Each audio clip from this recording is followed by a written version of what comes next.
Hey gang, Rodin here. Welcome on back to the Cade and another episode of Suckerpunch Sunday, where we do a deep dive into a classic fighting or fighting platform-based game from the 3rd, 4th, 5th, and 6th generation. And for this week, we're going to go back to 1995, and we're going to play a game based on one of the best after-school cartoons that came out in that decade.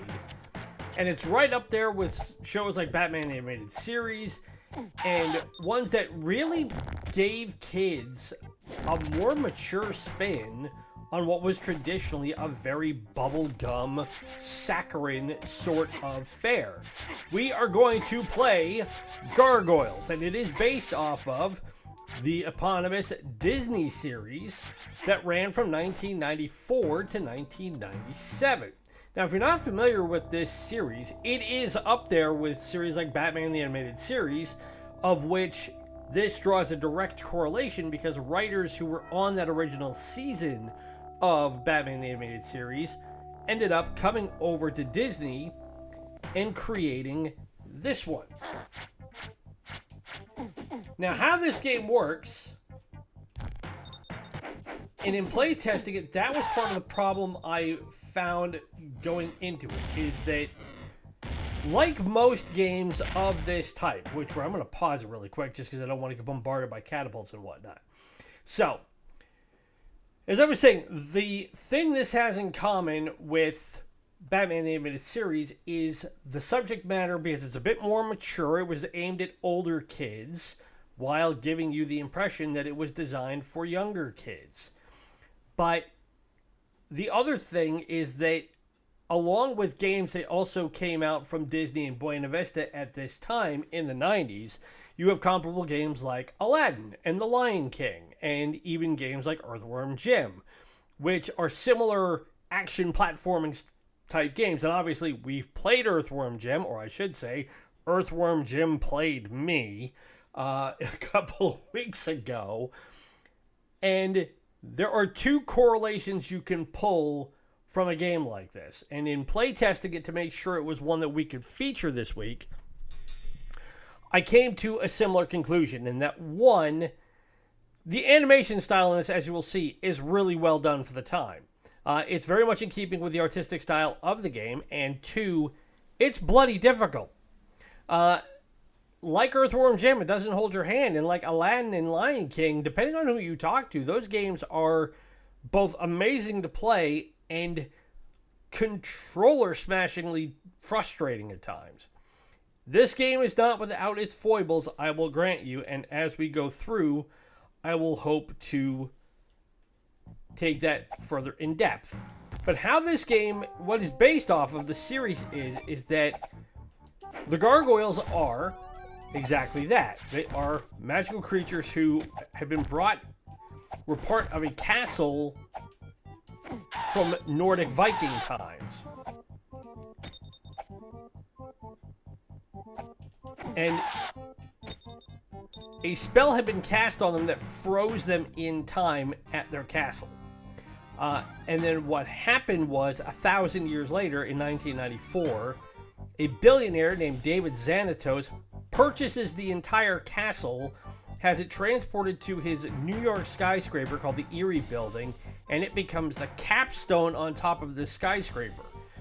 And in doing so, he unknowingly breaks the charm, holding the gargoyles in stasis. So now the gargoyles have to defend themselves against Xanatos, who becomes the big baddie in the series.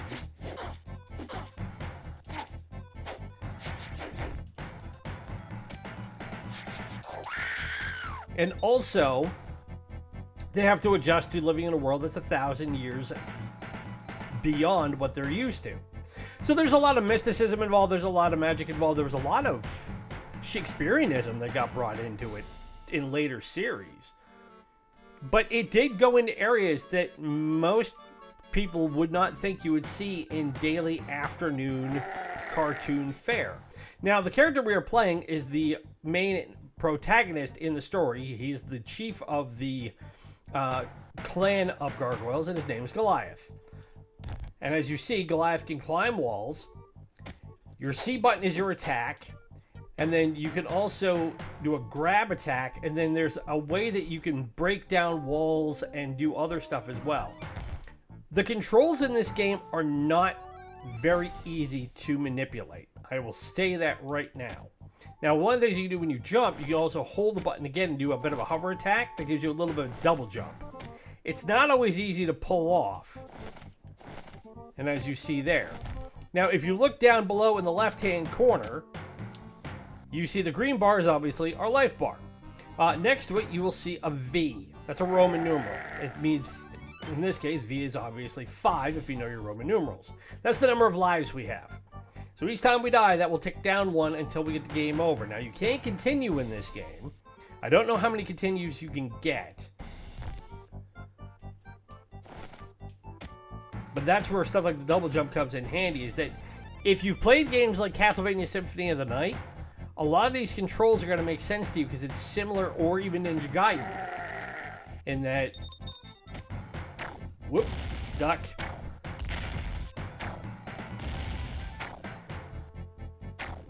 ow,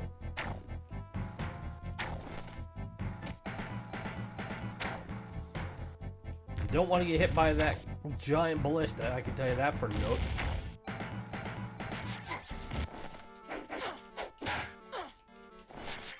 Now, what we have to do in this first level is essentially we are taking back our castle from Nordic invaders who have come in trying to take an artifact called the Eye of Odin. Now, like Earthworm Jim, this game doesn't hold your hand and have you figure out how to do stuff. And in playtesting this, it took me about 5 good minutes to be able to figure out where to go from here. Because you can't climb any higher, and you can't just drop here, because obviously you can see the cracks under where Goliath is standing. What you got to do is you got to jump and then hit your primary button,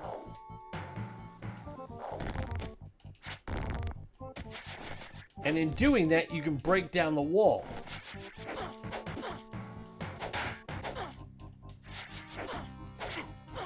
Now, obviously, you don't want to get hit by this Valkyrie and her hatchets. Or a double blade axe, I should say.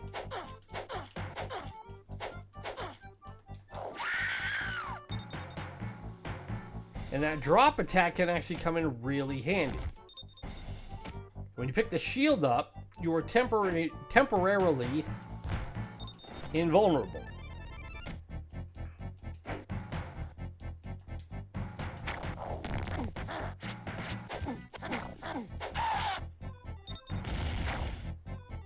Now, fortunately, that ballista is firing to the left, and it can't turn around and fire this way.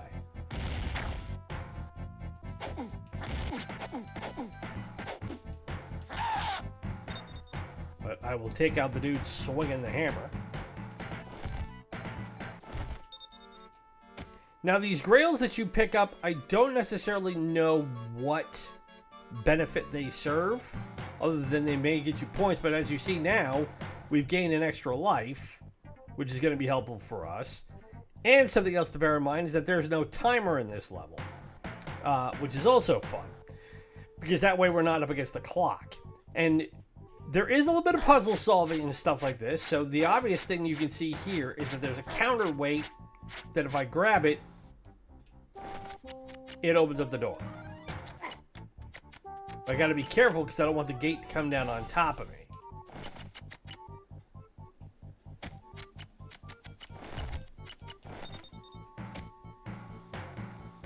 Now I got to do it again, except I got an archer on this side of the gate.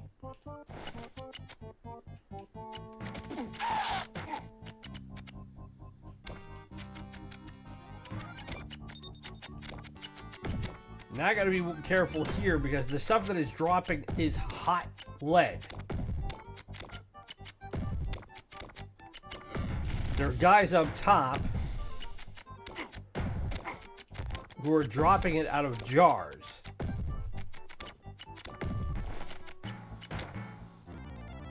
So you got to be quick to jump.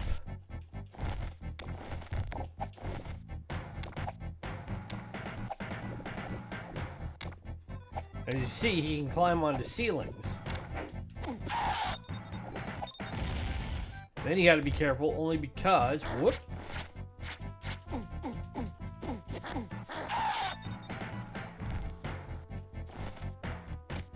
If you're not careful,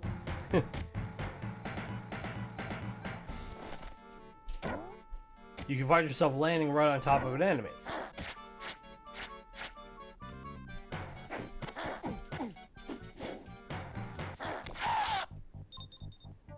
And that pounce attack seems to do quite a lot of damage.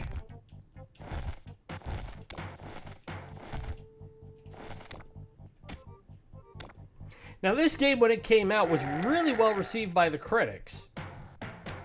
GamePro called it one of the best games for the Genesis, right next to Earthworm Jim 2, and added top-notch gameplay and great graphics, made Gargoyles one of the year's best. While Game Informer gave it 8.5 out of 10, commenting that Disney Interactive made Gargoyles into everything that would be expected from Disney's animation division. All the character movements look like cartoons themselves. If you found joy in Aladdin and The Lion King, you'll probably receive the same thrill from Gargoyles, but on a darker level. So in order to get through here, what we got to do is we got to run at it and then burst through the wall. You will find spots in this game where you've got to do that on much smaller platforms, and it can be a real bear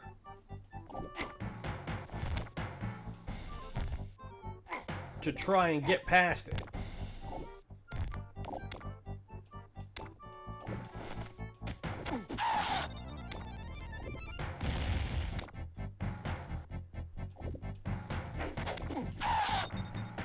Go away. So we got a guy dropping more hot lead. So we take him out.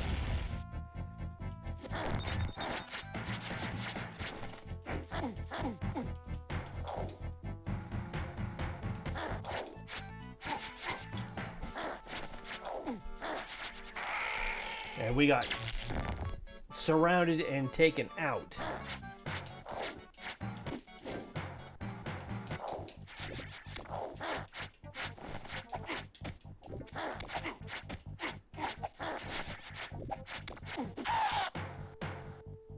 That was not fun.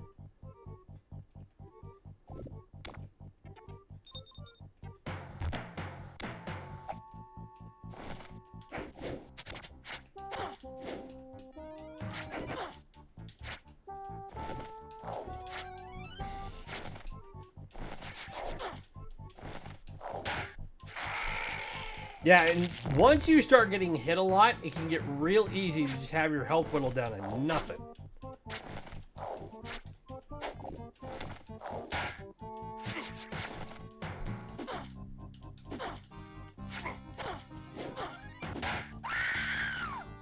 There, finally put her down. We got a hammer bro sitting here. He's gone.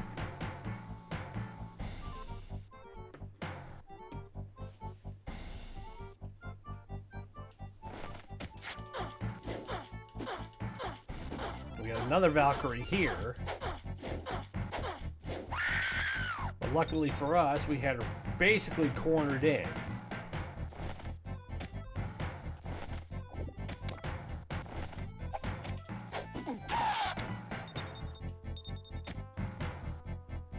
So we make it through that section.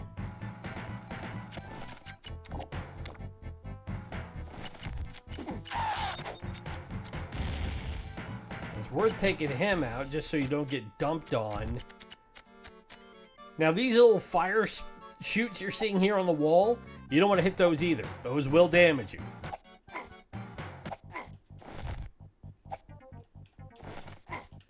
Really, dude?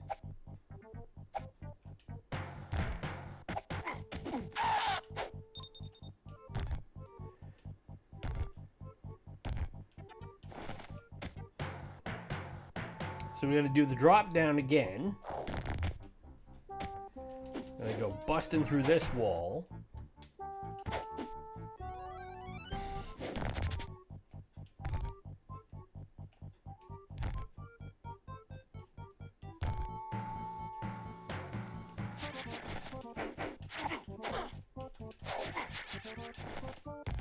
And of course, you end up knocking me back all the way down here.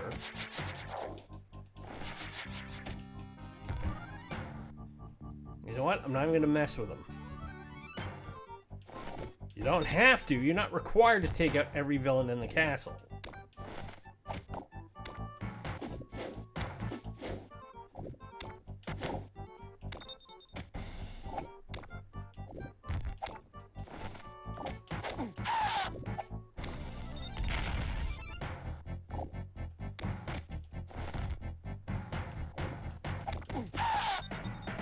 Alright, so now I gotta go across.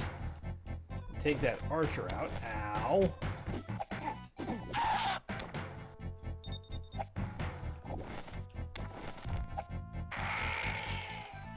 And I got shot.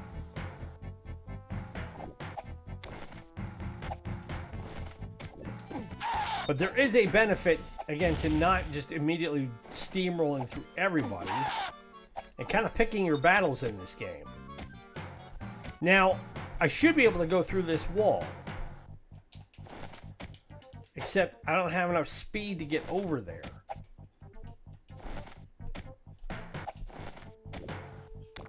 Same with this one.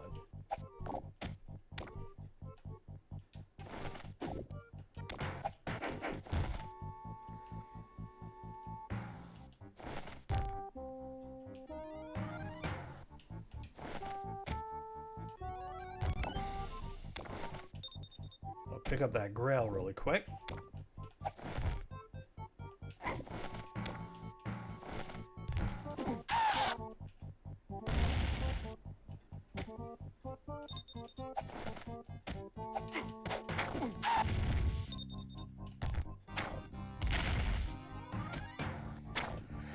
So we got a ballista there.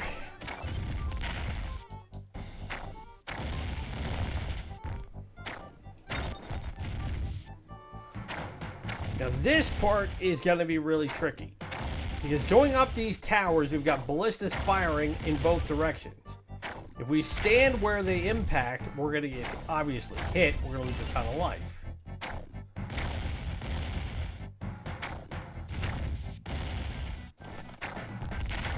Like that.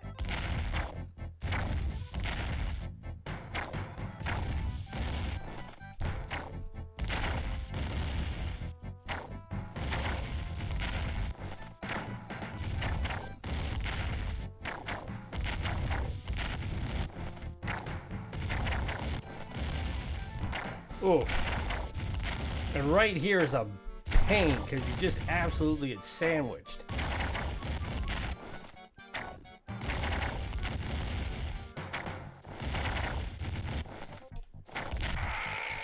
And if you hit those spikes that are sticking out of the castle wall, those do damage as well.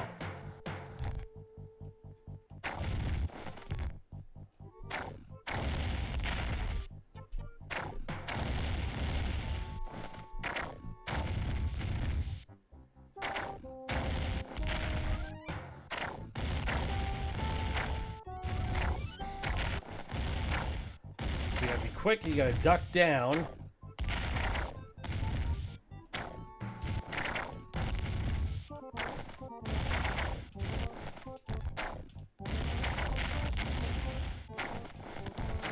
Ah! I had it. Well, this is where the controls are not your friend.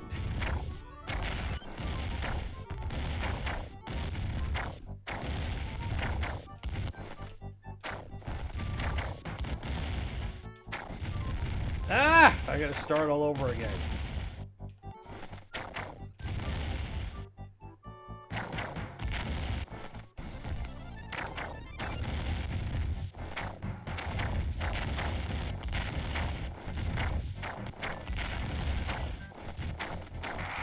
Ah! And because I keep hitting those spikes, it's doing more damage. Because I'm having to use a D-pad to do all this climbing and jumping, not having the ability to use a joystick can be rather frustrating.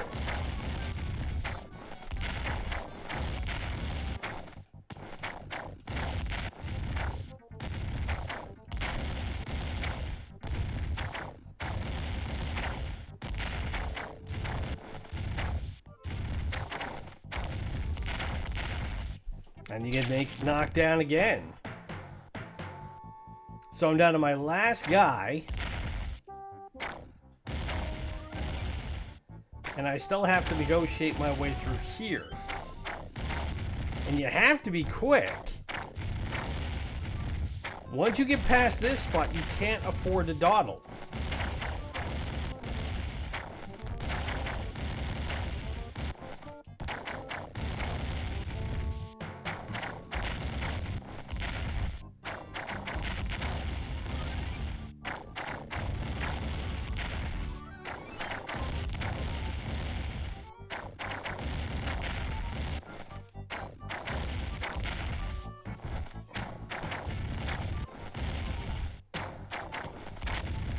Like, I'm okay right here.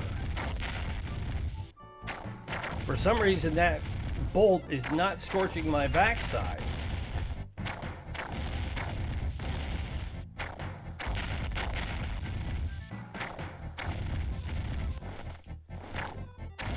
Ah! I fell again.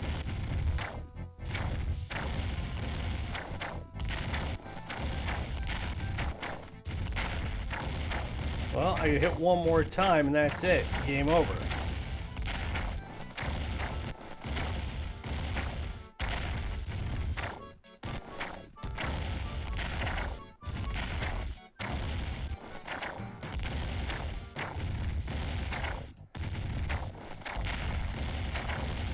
Yep.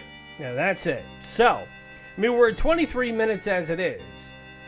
So we might as well call it good there. But that, in a nutshell, is Gargoyles from 1995. Now, first question is this a good game? It has the potential to be. But I think it's one that it needs a bit more refinement to it.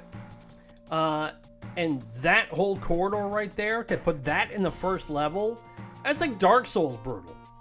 That's one of those where you're just like, why do that? Why put something into the start of the game that is already so difficult that it's going to immediately impact how you feel about the rest of the game going forward? Yeah, if you can get past it, you're going to feel like you accomplished something, sure. But at the same time, it's going to frustrate you to no end simply because you're trying to get through the first level of the game. You hit a spot like that, and all of a sudden you're going, wait a minute. What brought this about? I think if they toned down the initial difficulty a little bit, it would be an infinitely more interesting and engaging game. Now, like most games of this sort, you have to incorporate the get good aspect to it. You give me enough time and enough practice in a game that I, until today, had never played. And I'm sure I will figure out, if you have half a brain, you can figure out how those puzzles work. But in that respect, at least as that part of that first level, it comes down to agility, patience, and timing. And those are three things that most gamers can find the most frustrating to get a lock on. Is it a game I can recommend?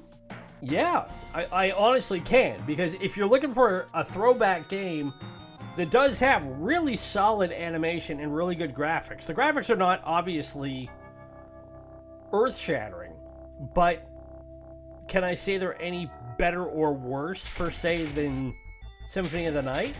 No, and Symphony of the Night is considered one of the most unimpeachable games ever made, especially as far as action platformers go. So if you like Castlevania and you liked the old Disney games like Aladdin and the Lion King, then this should be one that you will probably find on par with it. And then the question is going to be, how do you handle the challenge of it? Is it one that you can manage to work your way through and unlock all the puzzles and get through especially that first level on your way through it? Is it a game they can make today? Absolutely. This would be a game that I could very easily see on Steam. Would be a low-cost PS5 or Xbox Live game. It would be one that would probably be made independently today. even though Disney would still have the rights to it. But this is up there with any modern 2D game. I would put it up there with the latest Prince of Persia game in terms of the overall aesthetic and similar design and things like that. I'm not saying it's derivative from it, but, you know, you take enough things out of... It's like anything else. It's like stories like this. You have your tropes, you have your niches, you have your things that are bread and butter to any specific sort of game. Like we said yesterday in Sports Saturday, which I hope you guys tuned in for, you know, a football game is a football game. You're going to have the same general X's and O's. The field's going to be the same, players are going to be the same, but each company that makes a football game is going to be slightly different. So, yeah, I mean, if you have experience with this game, or if you are even a fan of the cartoon when you were growing up, if you're of my age and you watched it after school like I did, give me your experience with it. You know, it's funny looking back on it now and realizing 30 years after the fact that the impact of this show on my generation, especially, in terms of what we could do with animation, and that we were really, really spoiled for choice, in that we didn't have the same old saccharine, limp-wristed afternoon cartoons. That's not to say the cartoons I grew up with were bad. You know, I mean, I grew up with Transformers, G.I. Joe, Mask, Thundercats, Teenage Mutant Ninja Turtles, all that stuff. But there was definitely a feel in the 90s that they could take it a little bit further, both with the animation and the subject matter, and could be actually a little bit more, for lack of a better term, adult. And that kids wouldn't be traumatized, we wouldn't be horrified, they would grip us in, because they were telling really engaging stories. And Gargoyles is one now that still has a really, really large fan base, to the point where, if I remember right, it got a reboot a couple of years ago. So there's still demand out there for stuff like this. Yeah, it was developed in 2023 for Disney Plus. It was announced. I don't know if there's been a release date on it yet, at least on the information that I have. So, but again, that is Suckerpunch Sunday for this weekend. If you enjoyed the content, you know what to do about that. And your contributions, as always, help out immensely. Do be sure to tune in for our ongoing playthrough of Super Robot Wars 3 from the Super Nintendo Entertainment System from 1991. We're 2 episodes in, and now one of the things we made sure to do is that going forward, we're going to try and keep those episodes at a half an hour. Our second episode ran long, wasn't planned, but it did run about an hour, and I could already tell from the views that that wasn't really well received. So going forward, we made sure we could keep it between a half an hour and an hour if we could. So they're about maybe 40 minutes. If you can get through that, then you can get through anything. So be sure to follow us on social media through Instagram and Threads at Ronan's Retrocade. Help spread the word about us as we continue to build this channel and make it bigger and better.